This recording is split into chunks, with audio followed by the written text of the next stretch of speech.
Well, hey everybody, welcome to another episode of From the Shed. I'm Todd Foster. My wife Shay is hiding way over here. Say hi, Shay. Guys. And this is my friend Sarah Gosnell. Hi. How are you? I'm good. So I need to tell you, I have been ridiculously excited about having Sarah. When she said yes that she would do an episode with me, I was so excited because I mean this in every way. You're like a superhero. I don't know. I really mean that.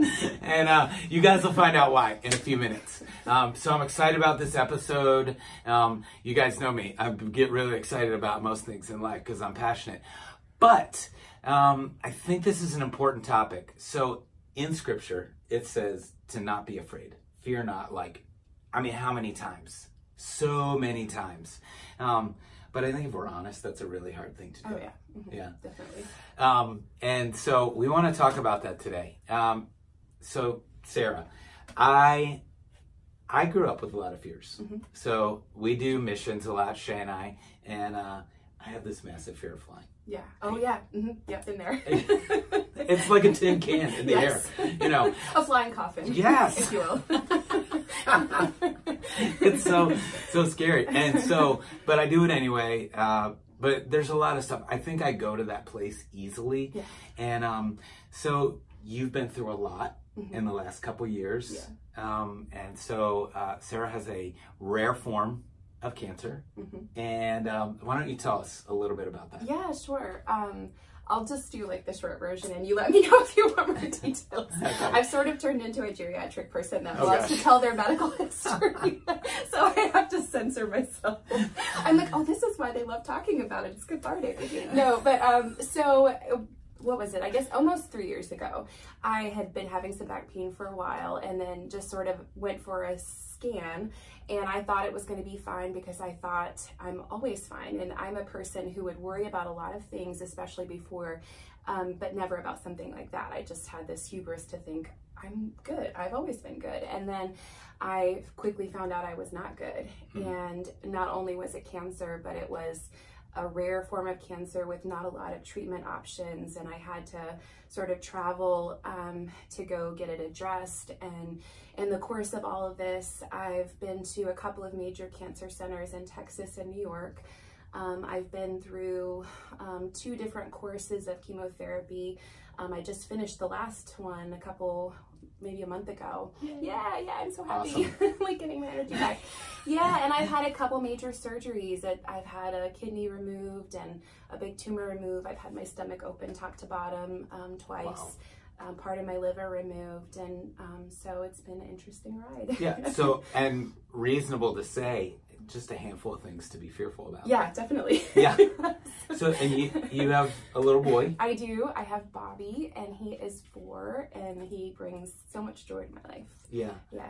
So I can imagine, like, you know, you're young, you're married, you're a nurse, so you already know a lot of medical stuff. No, she's not just a nurse. Oh, essentially a nurse. It's all good. She's a nurse practitioner, right? Yes. Yeah, nurse practitioner. You know, so you know a lot of medical stuff. You have a little boy in your life, and you know, so approaching that was like, wow. Right. I think that must have felt like an ocean of. Yeah, you know, I remember those first couple of weeks. It was hard to eat. It was hard to sleep. It felt like someone had died, and I had never even really experienced someone super close to me dying before, but that's what it felt like. It felt like the death of all my dreams and hopes and what I wanted for myself. And then came all of the questions and uncertainties, you know, besides the fact that whenever I would go to Dr. Google, the statistics were like abysmal. Oh my word, yeah. But never a good thing to do, especially in the middle of the night, I learned. But, you know, there was a lot of times where I was, you know, probably I would just say like in despair. I mean, I came to be prayed over by the elders of our church, one of which is you, and you know, it was such a difficult time. It was tough. Yeah. Yeah. I forgot what question was I going to ask. So, before this, before all this came, were you a fearful person? Yeah, I think so. And you know, the funny thing is, before I was diagnosed, the place that I had been in my spiritual life was knowing that I had a problem with anxiety and knowing that I was not living the full life that God had wanted for me. but not knowing what to do about it. I was having thoughts. I remember I was in a Bible study with some women and I was telling them, I know I'm wasting time, meaning God has given me all of this time to sort of enjoy, and instead of living in a way where I'm enjoying life, I'm enjoying the gifts that he's given me, I'm using up that time by saturating it with thoughts about what potential things could go wrong in my life instead of just being present in what he's given me now. But I felt like I couldn't do much about it. And I do remember very vividly one night being so frustrated. I was driving on 501 and I was praying, God, help me to trust you, because it felt like that would be something that would make a difference. Now, I didn't expect this to happen. This could be dangerous prayers. I know. And you know, I'm so not. People listening are going to be like, don't ever pray that. But you know, the funny thing is, it's like, I just feel like it's not even, because I really do think sometimes people are afraid to pray something like that because they do feel like God is going to come down and smite them.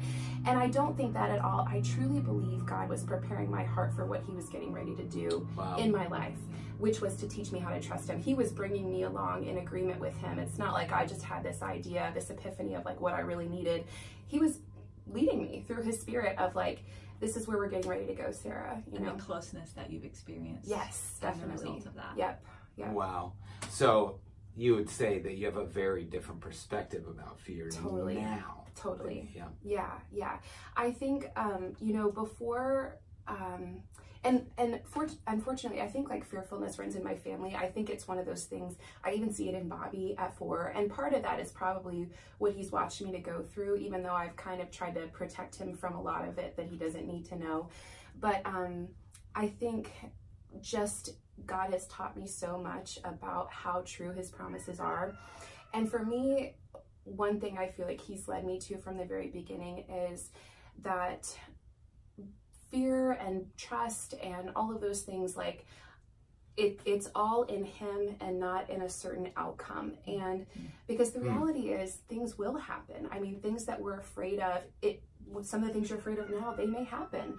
We may get in a plane crash, you know, something like that may happen, but there are so many promises that hold true about how he's with us through it and how he's there and how his plans can't be undone and how he works all things out for good. All of that is still sort of what remains and rises to the top, I think, for me. Yeah. So I think somewhere in there's this like, I forget how much I'm getting in him. Let's say my worst fears happened. Like, I'm getting this thing to be with him, and it reveals something about my own heart that, like, gosh, I don't know you as much as I think I did. Or trust. Yeah. I really feel like it comes back to trust. Yeah. I remember years ago, I was at a graduation at Liberty, and Robbie Zacharias was sort of their like commencement speaker, and I remember him saying something, and I like wrote it in my phone. I've never forgotten it. He told them as they're going out into their lives, you know, in the graduation setting, to step out into the darkness and put your hand in the hand of God. And that's what I have felt like so many times in this, because I literally have no idea what's coming. Like, I don't even know what's coming tomorrow. There is no illusion of certainty in my life with my health or what's going to happen in the future. Like, even planning a vacation a few months down the road, it's kind of like, I don't know. Man, it changes everything. I might be in treatment. I might be fine. I might be alive. I might be dead, you know, and so many people have to go through these kind of things, but it's kind of just shifted my perspective to be like, you know how it says in James to kind of just say like, we're not going to say we're going here or there. We just sort of say, Lord willing. That's kind of where I'm at in my life. Like, Lord willing, I'll go. And I sort of live now with open hands of, I know what I want and I will ask you for what I want, but whatever you say is going to be all right. And just kind of live in that way. So less in terms of anticipation of the bad things that can happen and more of just like, thank you for today. I'm going to live in the fullness of today. I'm going to pray about tomorrow and I'm going to just leave it there. And sometimes in my head, I have to visualize like, I'm just coming and I'm bringing it to you and I'm just dropping it off. And I'm just going to trust that you're going to take care of it. But then also, sometimes that's not even enough. Like, I don't feel safe by myself. And I'm like, I'm just going to come to you and I'm going to stay and I'm just going to lay at your feet. And that's where I go in my head. And that's the end of it, you know, going into surgery for 8 hours, going into a scan. I'm just going to lay with you. And I know you'll take care of me. Like, one way or the other, you're going to take care of me. So, man, yeah. It's so encouraging to me. Yeah. Wow. So way back, I think Tim, it was the vowel renewal. Yeah. That Tim did. Yeah. And you guys. Yeah. And you wrote this song. Yeah. That you know, Lily, one of our daughters, had amazing. Like, she still feels. I think she brought it up not too long ago. It was such a privilege to be able to. You wrote this song where you talked about nothing's too hard for my God. You know, how are those words? You know, when you wrote them back then, or you kind of thought through them, how valuable are they now? I think still all the time. You know, the funny thing about this is, as things kind of come and go, there's harder times in treatment, like where I'm in chemo and getting surgeries. And then there's easier times, like right now, where I'm on a break and there's no evidence of active cancer and I'm just sort of in surveillance. And when I'm in the easier times, I start to forget, like, I'm like the Israelites in the wilderness, and I want to be self-sufficient. I want to feel, my flesh side, my human side wants to feel like I am in control. Like, okay, I'm good now. Thank you, God, for getting me through the surgeries, but I've got it now. Like, I'm good. I can take it from here. And the truth is, none of that's true. And I have to, like, continually preach to myself, is what I call it, like, Sarah, remember what he did for you. Remember that you need him every day, just as much as you did before. You need him now. And remember what he said is true. And so sometimes, like, when things start to come back up, like I'm going for another scan in the middle of July in a couple of weeks, and as it gets closer, I get a little bit more nervous. You know, the feelings start to rise up, and I have to say, Sarah, remember. And so even if bad news comes up, it may be the end, it may not be the end. But for me, the words of that song are, for me, at the time when I wrote them, you know, my medical side and looking at statistics, I was kind of like, well, there's no hope here. Like, there is just no hope here. And it was more of a declaration of, like, God, there's never not hope, because anything is possible for you. And you may not allow me to live, you may not cure my cancer, but you may. And I can pray that way. For me, it was hard at that point to even acknowledge that God could overcome something that I thought was unovercomable. Yeah. So it still is helpful for me in that way, like, especially when I found out I had these liver mets. That was a year after I had finished treatment. The first time I had been good, I thought it was done. And then it came back in my liver, and I thought, well, now I'm really gonna die, like, soon. And then here I am now, you know, Lord willing, hopefully nothing in my liver, and I've made it through some more. And I have to remember, like, oh yeah, nothing is too hard for him. He can make Sarah have a baby at 80. I don't understand it, or however old she was, geriatric pregnancy. Late maternal age in the US is over 35. Yeah. So, I mean, she was like late maternal age. But anyway, so, you know, if he wants to, this can be all gone tomorrow. Yeah. Or not, you know. But it's not too hard for him. And for me, I had to, like, say that to make my faith grow a little bit, to say it back to him, what was already true, you know. So for these guys, you guys, do you see why I asked Sarah? Because now I'm going to ask her a question that I think she's earned the right to be able to speak into your life for just a moment. And that question would be, pre-cancer, you know, pre-hard thing, pre-scariest thing, what would you say to Sarah, fearful Sarah then, or what would you say to, you know, fearful whoever about fear? How would you encourage them? Yeah, so I would just tell them, well, first of all, I do want to say, I think there's a place for medicine and counseling and all of those things. I utilize all of the above. So I don't think it's all black and white, but for the spiritual side of things, which for me was a big part of this, I would say to Sarah and to you, trust God. He is trustworthy. To me, it all comes down to that. He says in the Bible, as Todd said in the beginning, so many times, don't be afraid. And I don't think he says that as a way to, you know, sternly chastise you, stop being afraid, you weak human. Yeah. No, he says it because he understands our weakness. We have a high priest who came to this earth, who knows what it's like to be fully God, fully man, and he understands the struggles that we have. And that's a blessing. And so he understands that our first instinct when something is going to go wrong or something is unsure is to be afraid. And he comes and puts his hand on us and he says, child, don't be afraid. He tells us so many times, and it's so hard for us to do. But what I would say is just take him at his word, trust him, and trust him that when the hard things come, which they will, that he will be with you, which is what he promised. He will see you through. He'll be with you the entire time. Awesome. This is so good. Oh, good. So good. Okay. So I'm gonna actually, like, as long as you're cool with this, I'm gonna put the song on the end. Oh yeah, of this cool. thing. Okay. It's out there, but I'm gonna tag in it so you can actually see the song that she wrote and Lily got to sing. Here's what I love to do at the end of this thing. It's just to pray for everybody. And so, would you pray for them? Oh, definitely. Okay. Right, let's do it.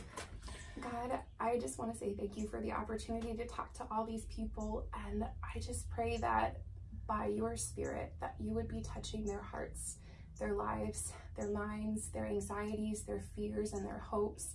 God, would you let them know that you see them? I know that you see them. You see their hearts.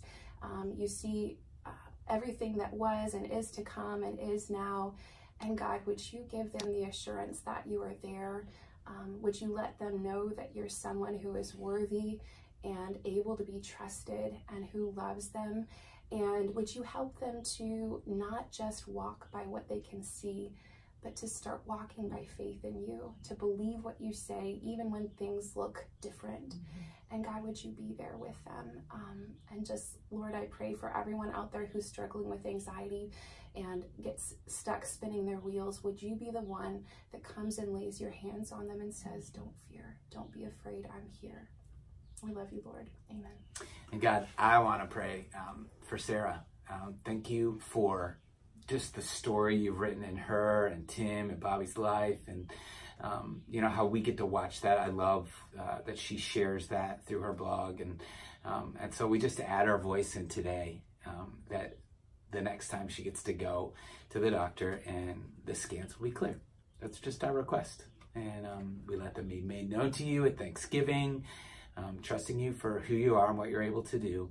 But I pray that you bless them today in such a really special way. And we do it in Jesus' name. Amen. Amen. Awesome. Thanks for hanging out with us, guys. Hope you have a fantastic weekend. We'll see you next time. Bye.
Is there